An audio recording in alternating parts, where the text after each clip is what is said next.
দেখাই আপনাদেরকে। দেখতে পাচ্ছেন আমাদের রাউটার কিন্তু অন হয়ে গেছে। আসসালামু আলাইকুম এভরিওয়ান। সো আশা করি আল্লাহর রহমতে আপনারা সকলেই ভালো আছেন। সো আজকে আমি আপনাদের এরকম একটি মিনি ইউপিএস তৈরি করে দেখাবো। সো দেখতে পাচ্ছেন আমাদের সেই মিনি ইউপিএসটা কিন্তু রয়েছে, আর এখানে আমি একটি সাইড আউটপুট রেখেছি শুধু 9 ভোল্টের জন্য। আপনারা যদি চান 12 ভোল্ট 5 ভোল্ট সেট করে দিতে পারেন। তো আপনার যেই রাউটারটি রয়েছে সেই রাউটার যত ভোল্টেজ এই ভোল্টেজ সেট করে দিতে পারেন, সেই সুবিধা কিন্তু এখানে রয়েছে। আপনাদের দেখাচ্ছি একটু পরে ভিডিওতে তৈরি করবে তখনই দেখতে পারবেন। আর এখানে দেখতে পাচ্ছেন আমি এখানে টাইপ সি ঠিক চার্জিং পোর্ট দিয়েছি। আপনারা ইজিভাবে মোবাইল দিয়ে চার্জার দিয়ে ইজিভাবে চার্জ করতে পারবেন। যদি ব্যাকআপের কথা বলা যায় তো দেখা যাচ্ছে যদি আপনি এরকম একটি রাউটার চালান, যেটা এই রাউটারটা আমার 9 ভোল্টের একটি রাউটার, যদি এরকম একটি রাউটার চালান তো অবশ্যই 2 থেকে আড়াই ঘন্টা অনায়াসে ব্যাকআপ পেয়ে যাবেন। যদি এখানে আমি ডাবল চার্জের ব্যাটারি ইউজ করছি, অরিজিনাল ব্যাটারি, সো বলা যায় আপনারা 2 থেকে আড়াই ঘন্টা 3 ঘন্টা ব্যাকআপ পেয়ে যাবেন। তো এটা আমি কীভাবে তৈরি করেছি আজকের এই ভিডিওতে আপনাদেরকে সম্পূর্ণ দেখানো হবে। তো চলুন ভিডিওটি শুরু করা যাক।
ফাইনালি দেখতে পাচ্ছেন যে আমাদের যে ইউপিএসটি কিন্তু অলরেডি তৈরি হয়ে গেছে। সো এখন আপনাদের চালিয়ে দেখাবো। তার আগে যে কাজটা করতে হবে আমাদের যে রাউটারটা আমি চালাবো সেই রাউটারটা কত ভোল্টের, সেই ভোল্টেজটা আমরা এই বুস্ট কন্ট্রোলের মাধ্যমে মেপে নিব, অর্থাৎ আমি পরিমাপ করে নিব। এখানে দেখতে ছোটো একটা রেগুলেটর অর্থাৎ ভলিউম দেওয়া আছে, সেই ভলিউমের মাধ্যমে কিন্তু আমি ভোল্টটা পরিমাপ করে নিব।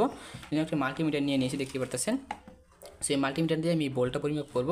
সেখানে আর এখানে লাগবে আমাদের অ্যাডজাস্ট একটা কেবল, দেখতে পাচ্ছেন আমরা যেখানে আমি রাউটারটা কানেক্ট করে নিব। সো আমি এখানে আগে লাইনটা দিয়ে দিই।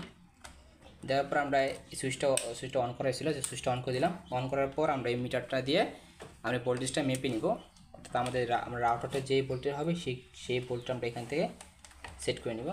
সো দেখতে পাচ্ছেন এখন কিন্তু আমাদের এখানে 3 ভোল্টের কাছাকাছি মানে 3 ভোল্ট রয়েছে দেখতে পাচ্ছেন। আমাদের যে এখন যে কাজটা করতে হবে, যেটা আমার রাউটারটা 9 ভোল্টের, সো এখানে আমি 9 ভোল্ট সিলেক্ট করে দিব। যদি আপনাদের রাউটার 6 ভোল্ট হয় তাহলে 6 ভোল্ট সিলেক্ট করবেন, যদি রাউটার 12 ভোল্ট হয় অবশ্যই এখন 12 ভোল্ট সিলেক্ট করে দিবেন। সো এখানে আমি মানে এটা যে ভলিউমটা ঘুরিয়ে ঘুরিয়ে দেন আমি এখানে 9 ভোল্ট সিলেক্ট করে দিব। সো এখন ভলিউমটা ঘুরাই।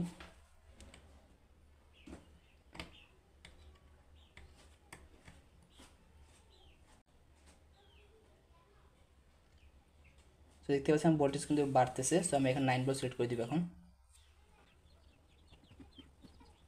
দেখতে পাচ্ছি এখানে 9 ভোল্ট সেট করে দিয়েছি।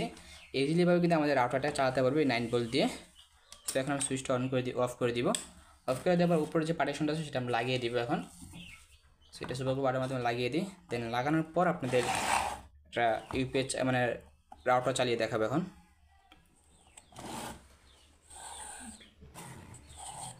দেখতেই পারতেছেন উপর যে পার্টটা লাগিয়ে দিয়েছি, এখন আপনাদের রাউটার চালিয়ে দেখাবে এটার মাধ্যমে। সো আমি এখন আবারও ভোল্টেজটা পরিমাপ করে নিব যে এখন ঠিকঠাক আছে কি না। যেহেতু দুর্ঘটনা ঘটলে আমার রাউটারটা চলে যেতে পারে 19-20 হলে আর কি। আমি আবার ভোল্টেজটা মেপে নিচ্ছি ভালো মতন। দেখতে পাচ্ছেন 9 ভোল্টই রয়েছে এখানে। সো এখানে আমি রাউটারটা চালিয়ে দেখাবো আপনাদেরকে। তো দেখতে পাচ্ছেন এখানে আমি একটা 9 ভোল্টের একটি রাউটার নিয়ে নিয়েছি, যে রাউটারটা।